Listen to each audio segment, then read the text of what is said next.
Bismillahirrahmanirrahim. Assalamualaikum warahmatullahi wabarakatuh. Alhamdulillah, wassalatu wassalamu ala rasulillah wa ala alihi wa sahbihi wa mawala. La hawla wa la quwwata illa billah. Allahumma shalli ala sayyidina Muhammad. Salam bahagia, salam merdeka belajar. Ibu dan bapak guru hebat, nama saya Marudin. Saat ini saya mengajar di SMP Negeri 1 Pajarakan, bidang studi bahasa Inggris.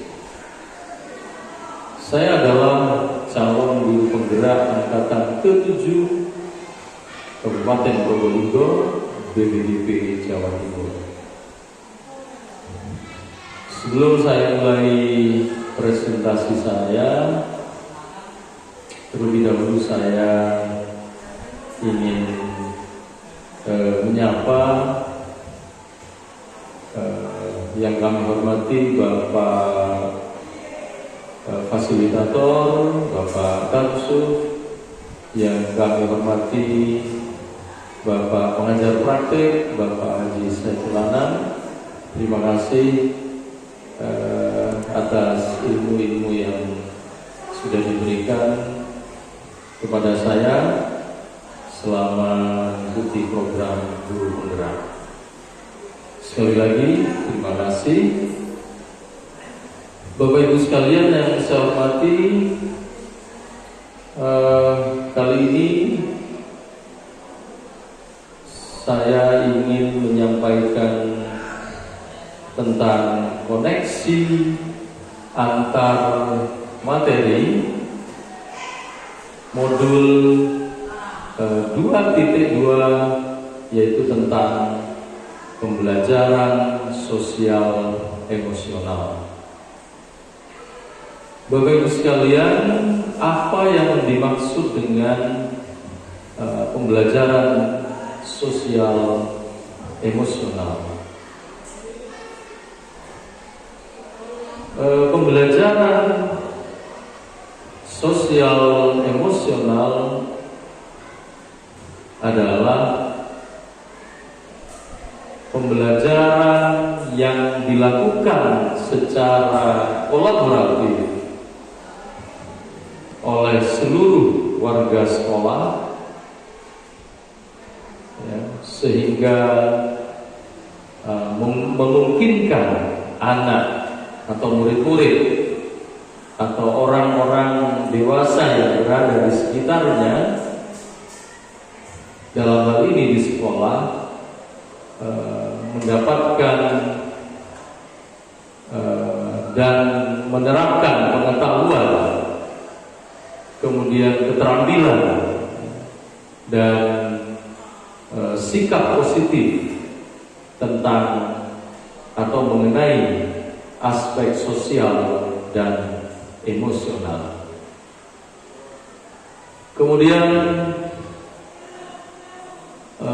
apa tujuan sebenarnya dari pembelajaran sosial emosional itu? Ada beberapa hal di sini yang bisa saya sebutkan. Yang pertama adalah memahami dan menghayati serta mampu mengelola emosi atau kesadaran diri. Kemudian yang kedua adalah menetapkan dan mencapai tujuan positif. Bisa dikatakan dalam hal ini adalah manajemen diri, jadi pengelolaan diri. Kemudian yang ketiga adalah merasakan dan menunjukkan empati kepada orang lain. Jadi dalam hal ini yang dimaksud adalah keterampilan berelasi. Kesadaran sosial. Jadi memiliki atau menunjukkan sebuah empati kepada orang lain. Kemudian yang berikutnya adalah membangun dan mempertahankan hubungan yang positif. Nah, jadi di sini yang dimaksud adalah keterampilan berelasi. Jadi bisa membangun sebuah komunikasi atau hubungan yang positif. Kemudian yang terakhir adalah membuat sebuah keputusan yang bertanggung jawab. Kemudian pencapaian pembelajaran sosial emosional. Yang pertama adalah kita ingin meningkatkan adanya 5 kompetensi sosial dan emosional, sehingga dengan meningkatnya 5 kompetensi sosial emosional itu bisa diharapkan adanya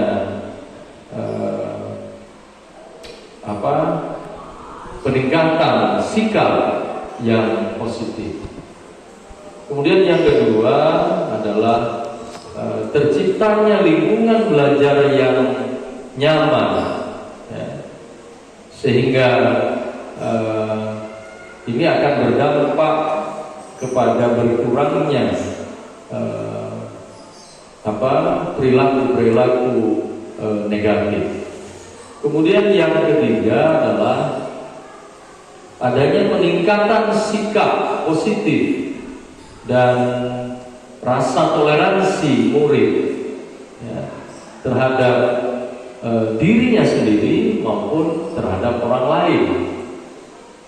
Kemudian terhadap lingkungan sekolah, sehingga jika situasi ini terwujud, maka diharapkan akan mengurangi tingkat stres, keadaan tertekan, sehingga dapat meningkatkan performa akademik anak-anak kita. Kemudian yang terakhir adalah memberikan sebuah fondasi yang kuat bagi anak-anak kita untuk untuk dapat sukses di dalam berbagai area kehidupan di luar akademik. Dalam hal ini termasuk kesejahteraan psikologis atau yang dikenal dengan well-being secara optimal. Kemudian apa yang dimaksud dengan well-being itu sendiri?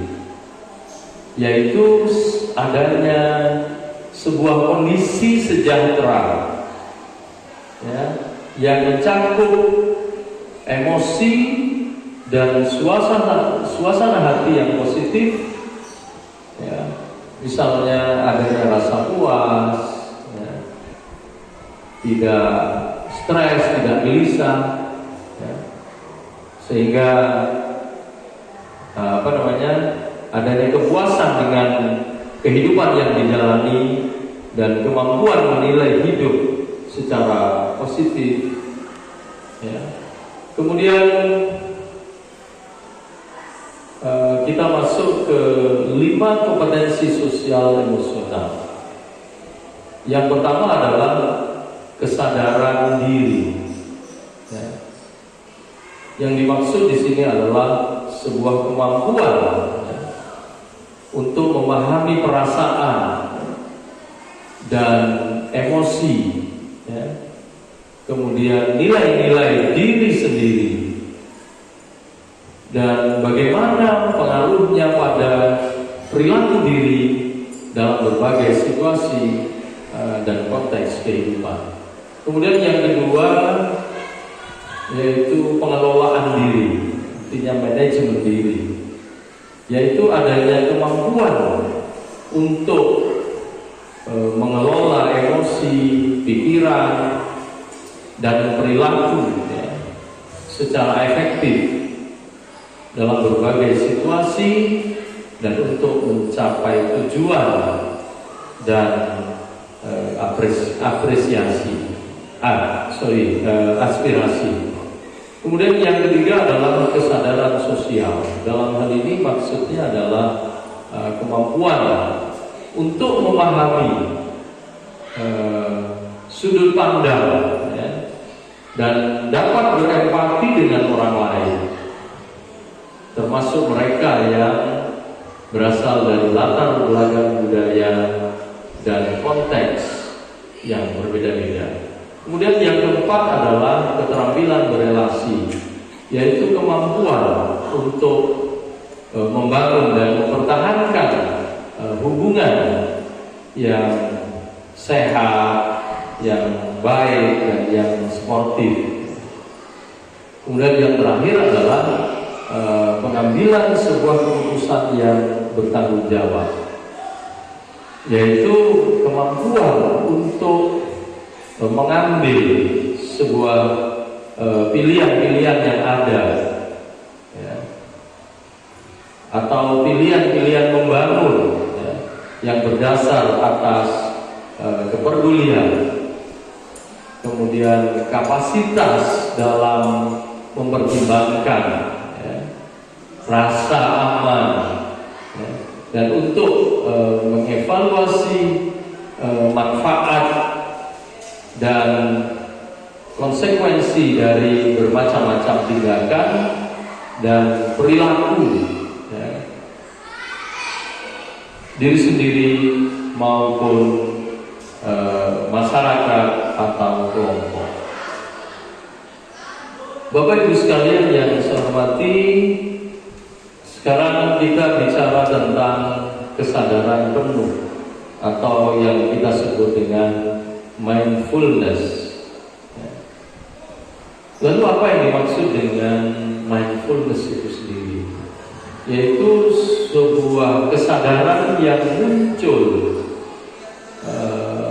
pada saat seseorang memberikan perhatian secara sengaja atau sadar pada kondisi yang terjadi saat ini, yang dilandasi rasa ingin tahu dan kebaikan, ya. Jadi dilandasi oleh rasa ingin tahu dan kebaikan. Kemudian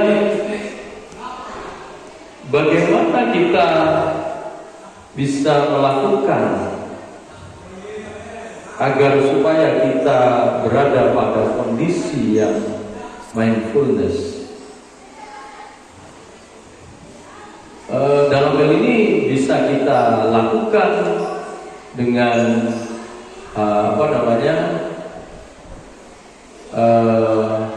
melatih, ya, dengan menggunakan teknik stop. Jadi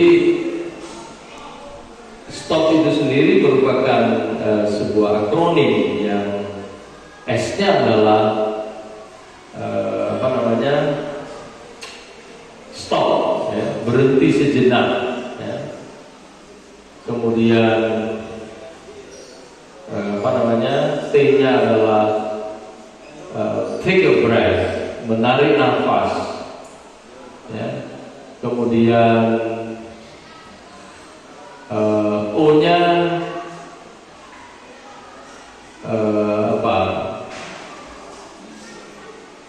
kok jadi lupa saya. Ya, jadi baik, dengan teknik stop itu kita bisa melakukan mindfulness dengan cara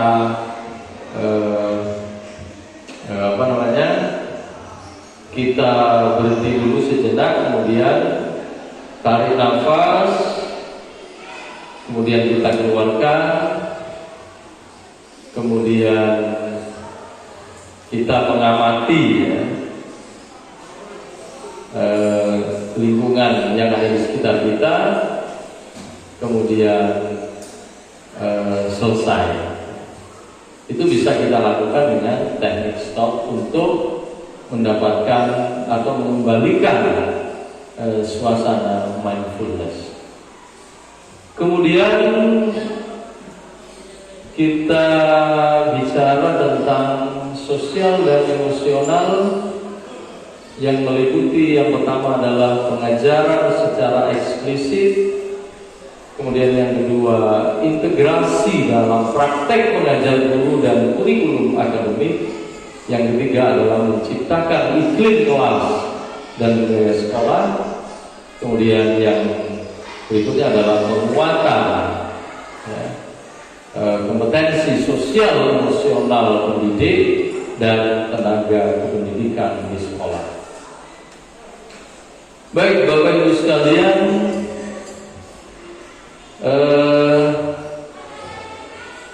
saatnya sekarang kita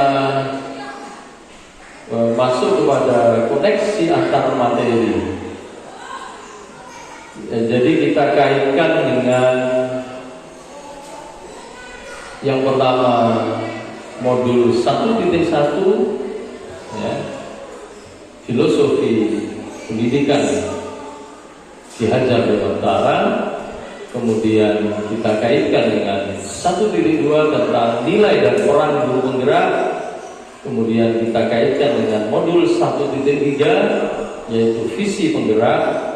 Kemudian 1.4 tentang budaya positif ya. Kemudian 2.1 tentang pembelajaran berdiferensiasi. Kemudian kita kaitkan dengan modul 2.2 tentang pembelajaran sosial emosional. Dan terakhir 2.3,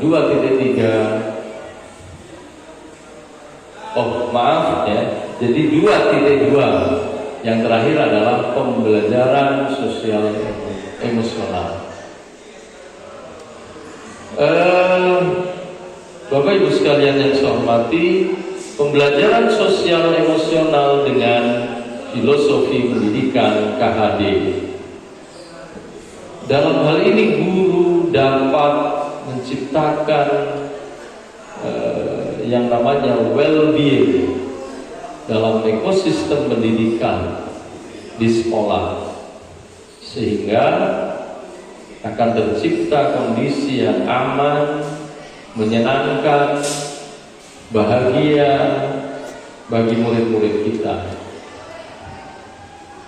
Dan hal ini sejalan dengan filosofi pendidikan KHD, yaitu menuntun segala kodrat yang ada pada anak-anak agar mereka dapat mencapai keselamatan dan kebahagiaan setinggi-tingginya, baik sebagai manusia maupun sebagai anggota masyarakat.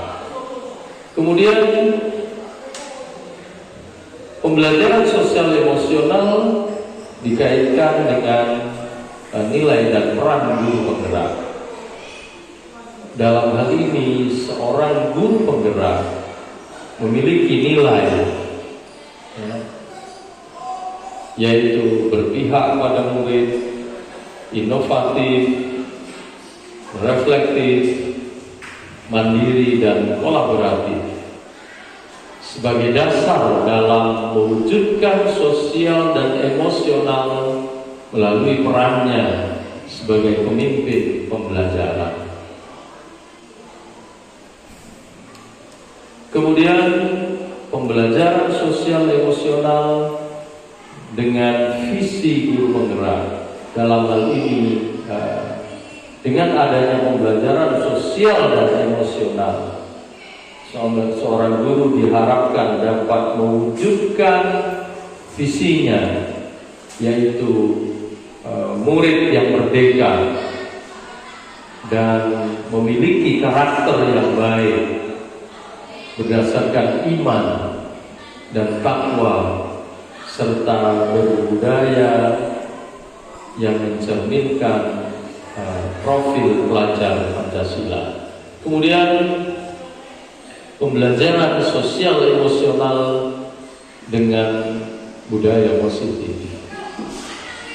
Dalam hal ini, seorang guru harus mampu menggunakan segala kekuatan dan potensi yang dimiliki untuk mewujudkan budaya positif di sekolah. Salah satunya adalah dengan menerapkan PSE, pembelajaran sosial emosional, yang diharapkan dalam kondisi kesadaran penuh, guru dan murid dapat mengontrol diri dalam berperilaku sesuai nilai kebajikan yang disepakati, sehingga dapat menciptakan disiplin positif yang pada akhirnya akan terwujud budaya positif itu sendiri. Kemudian kalau kita kaitkan PSE dengan pembelajaran berdiferensiasi, Bapak Ibu sekalian, dengan menerapkan pembelajaran sosial emosional, maka diharapkan guru akan mampu mengenali dan mengidentifikasi kebutuhan belajar murid-muridnya, sehingga diharapkan guru mampu menerapkan pembelajaran berdiferensiasi berdasarkan kebutuhan belajar murid untuk mewujudkan merdeka belajar. Bapak Ibu sekalian, perlu diketahui bahwa sebelum mempelajari modul 2.2, saya berpikir bahwa kompetensi sosial dan emosional itu akan datang, akan terbentuk dengan sendirinya bersamaan dengan pembelajaran di kelas, sehingga saya khususnya dan pada umumnya guru-guru hanya fokus kepada proses penyampaian materi. Jadi yang dipikirkan atau yang ada dalam pikiran adalah bagaimana menyampaikan materi kepada murid-murid kita. Tetapi setelah saya mempelajari modul ini, ternyata saya menyadari bahwa pembelajaran sosial emosional ini merupakan hal yang sangat penting, kompetensi yang penting untuk diterapkan di sekolah kita. Mengapa? Karena bahwa jika kita mengabaikan pengembangan keterampilan sosial dan emosional, maka hal ini akan berdampak tidak baik, berdampak jelek secara akademik. Kemudian murid-murid yang berkembang secara sosial dan emosional, pada saat yang sama mereka pun akan berkembang secara akademik. Jadi makanya seorang guru harus memiliki dan memahami keterampilan atau kompetensi sosial emosional. Bapak Ibu sekalian yang saya hormati, mungkin itu saja yang bisa saya sampaikan, dan saya menyadari bahwa masih banyak kekurangan yang ada pada diri saya.